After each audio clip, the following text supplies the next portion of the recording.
Bismillahirrahmanirrahim. Assalamualaikum warahmatullahi wabarakatuh. Apa kabar anak-anak? Semoga kalian selalu ada dalam keadaan sehat, tak kurang satu apapun, dan ada dalam lindungannya. Allahumma amin. Anak-anakku, pagi hari ini materi yang akan kita pelajari yaitu berkaitan dengan rangkaian listrik ya. Karena kalian ada yang sudah membaca sebelumnya. Adapun tujuan pembelajaran yang harus kalian kuasai, yang pertama, kalian mampu menyebutkan jenis-jenis rangkaian listrik berdasarkan mengalir tidaknya arus listrik. Yang kedua, kalian dapat menyebutkan jenis rangkaian listrik berdasarkan susunannya. Dan yang ketiga, kalian dapat menyebutkan ciri-ciri rangkaian seri dan rangkaian paralel ya. Itulah 3 tujuan pembelajaran yang harus kalian kuasai setelah pembelajaran ini selesai. Rangkaian listrik. Anak-anak di antara kalian pernahkah ada yang berpikir bagaimana proses listrik bisa sampai ke rumahmu atau ke rumah kita ya? Iya betul. Listrik yang ada di rumah kita itu dialirkan melalui kabel dan berasal dari pusat pembangkit listrik. Pusat pembangkit listrik ini banyak sekali, ada PLTU yang menggunakan sumbernya itu tenaga uap ya, ada PLTN, ada PLTA, pembangkit listrik tenaga air ya, ada PLTB, ada PLTG, dan banyak lagi pembangkit listrik yang lainnya ya. Nah, dari pusat pembangkit listrik ini listrik dikirim ke gardu listrik ya. Nah, dari gardu listrik akan disalurkan kepada para pelanggan di rumah. Nah, salah satunya adalah rumah kita. Jadi kita itu termasuk pelanggan ya, yang menerima jasa listrik tersebut. Jadi apa sih rangkaian listrik? Iya betul. Rangkaian listrik adalah susunan alat-alat listrik yang dirangkai dengan sumber tegangan sehingga menghasilkan arus listrik. Nah, alat-alat yang menyusun rangkaian listrik ini disebut komponen listrik ya. Adapun komponen-komponen listrik diantaranya saja yang pertama adalah baterai. Baterai berfungsi sebagai sumber arus listrik ya. Komponen kedua yaitu ini namanya apa? Saklar, betul.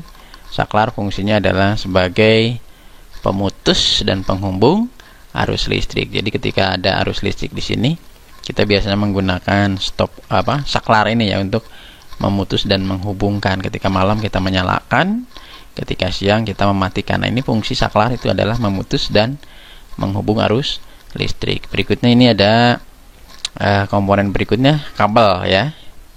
Ini kabel yang warnanya merah ini adalah kabel, fungsinya sebagai penghantar arus listrik, menghubungkan dari sumber listrik ini ke lampu. Nah, komponen berikutnya lampu, fungsinya adalah sebagai penerang ya. Sehingga dapat kita lihat ketika ada arus listrik yang mengalir pada kabel, terlihat bahwa lampunya itu menyala ya, atau terang. Dan ketika tidak ada arus listrik yang dialirkan dari baterai atau dari sumber listrik, lampunya ya mati ya. Selanjutnya, jenis-jenis rangkaian listrik didasarkan pada mengalir tidaknya arus listrik. Itu dibedakan menjadi 2. Yang pertama itu rangkaian terbuka. Yang kedua rangkaian tertutup. Apa itu rangkaian terbuka? Rangkaian terbuka itu adalah rangkaian alat-alat listrik yang dirangkai dan salah satu bagiannya itu terbuka atau terputus ini ya, bagian yang terbukanya, sehingga tidak ada arus listrik yang dialirkan, sehingga dapat dilihat bahwa lampunya pun padam ya. Adapun rangkaian tertutup adalah rangkaian alat-alat listrik yang dirangkai secara tertutup ya, sehingga arus listrik dari sumber listrik atau dari baterai ini mengalir sehingga dapat dilihat lampunya menyala gitu. Jadi perbedaan kedua rangkaian ini, pada rangkaian terbuka itu tidak ada aliran listrik yang mengalir karena ada bagian yang terputus. Tetapi kalau pada rangkaian tertutup itu ada aliran listrik yang mengalir karena terhubung ya. Berikutnya adalah rangkaian listrik didasarkan pada susunannya. Itu dibagi menjadi 3. Yang pertama itu rangkaian seri, yang kedua rangkaian paralel, dan yang ketiga rangkaian campuran, yaitu campuran antara rangkaian seri dan paralel. Yang pertama itu rangkaian seri. Yang pertama rangkaian seri, adapun ciri-ciri rangkaian seri yang pertama disusun lebih sederhana ini ya. Jadi sumber listrik, kabel listrik, dan juga saklar. Yang kedua, komponen listrik disusun secara berderet ini ya. Jadi secara berderet atau berurutan gitu kan. Yang ketiga, kabel yang terhubung tidak memiliki percabangan. Jadi lurus saja satu kabel ya. Jadi tidak bercabang-cabang. Yang keempat, hanya ada satu jalan yang dapat dilalui arus ini. Satu cabang atau satu jalan. Yang kelima, setiap komponen yang terpasang akan mendapatkan arus yang sama. Jadi besarnya arus itu sama. Terus yang berikutnya, hambatan lebih besar. Ini adalah ciri-ciri pada rangkaian seri. Adapun kekurangan dari rangkaian listrik yang disusun secara seri, salah satunya adalah karena ini disusun secara berderet atau berurutan. Jadi ketika salah satu lampu ini mati, misal lampu A mati ya, karena rusak atau apa, maka lampu B juga ikut mati. Kenapa? Karena tidak ada arus listrik yang mengalir. Ini adalah salah satu kelemahan dari rangkaian listrik yang disusun secara seri. Berikutnya adalah contoh rangkaian seri, yaitu lampu hias, biasa di pinggir jalan atau biasa untuk menghiasi pohon Natal juga, itu lampu-lampunya disusun secara seri. Dan yang contoh yang kedua adalah ini senter, ini biasanya pada baterainya itu disusun secara berderet atau secara seri. Jadi ketika salah satu baterainya rusak, maka walaupun baterai yang lainnya itu masih baru, tetap tidak bisa mengalirkan arus listrik karena tadi ada yang terputus arus listriknya. Berikutnya rangkaian paralel. Untuk ciri-ciri rangkaian paralel, yang pertama ini berbeda dengan rangkaian seri tadi. Ciri yang pertama disusun cenderung lebih rumit. Nah ini ya, kalau tadi sederhana pada rangkaian seri, kalau ini lebih rumit, jadi ada cabang-cabangnya. Nah, komponen listrik disusun secara sejajar atau bersusun ini ya. Jadi atas bawah ini bersusun. Ciri yang ketiga, kabel yang terhubung memiliki percabangan ini ya. 1, 2 dan seterusnya. Berikutnya ciri yang keempat, terdapat beberapa jalan yang dapat dilalui arus. Ini ya, kabel 1, kabel 2 dan seterusnya. Yang kelima, setiap komponen yang terpasang akan mendapat arus yang berbeda. Dan adapun kelebihan dari rangkaian paralel, nah, ini contohnya misal di sini disusun ada dua buah lampu A dan B. Nah, ketika lampu A misalnya mati, maka kelebihan dari rangkaian paralel, lampu B bisa tetap menyala. Ya, begitupun sebaliknya ketika lampu B mati, lampu A bisa tetap menyala. Berbeda dengan rangkaian seri tadi. Jadi ketika satu lampu mati, lampu yang lain pun akan mati karena tidak ada arus yang mengalir begitu ya. Contoh rangkaian paralel. Contoh, nah ini lampu lalu lintas ini menggunakan rangkaian listriknya rangkaian paralel. Jadi ketika satu lampu mati, lampu yang lain menyala gitu ya, secara bergantian. Coba bisa dibayangkan ketika semuanya menyala. Wah, itu berbahaya sekali ya.